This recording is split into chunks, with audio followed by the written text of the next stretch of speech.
Hello everyone, welcome back to my video. तर आज मी खूप खुश आहे, जे तुम्ही व्हिडिओच्या स्टार्टिंगला बघितलंच असेल, कारण की हा मी केक बनवत आहे तो माझ्या हस्बंडच्या बड्डेसाठी बनवत आहे।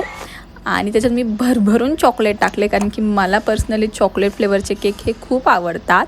तर ह्या केकची डिझाईन मी काही अशी ठरवली नव्हती, मी फक्त पहिलं क्रम कोट करून ठेवलं आणि नंतर मग विचार करून इकडून तिकडून बघून मग मी फायनली ठरवलं असा केक बनवूयात आपण, जे की तुम्ही पुढं बघसाल। पण मी म्हटलं थोडासा पर्सनल टच दिला पाहिजे केकला, थोडेसे मॅसेज वगैरे असं काहीतरी ॲड केलं पाहिजे छानपैकी।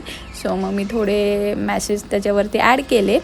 तर बघा केक कसा वाटला मला कमेंट करून नक्की सांगा। आणि मी शेवटी आमच्या सेलिब्रेशनचे 1-2 फोटोजही लावलेत, तर ते बघूनही सांगा। So thank you so much for watching my video. Do subscribe my YouTube channel, like, share, comment. Cake कसा वाटला, व्हिडिओ कशी वाटली हे नक्की कमेंटमध्ये सांगा। आणि सबस्क्राईब करायला विसरू नका, सबस्क्राईब केल्याशिवाय जाऊ नका। तुमचा थोडासा सपोर्ट पाहिजे मला ग्रोथ करण्यासाठी, तर नक्की सबस्क्राईब करा। Bye, thank you.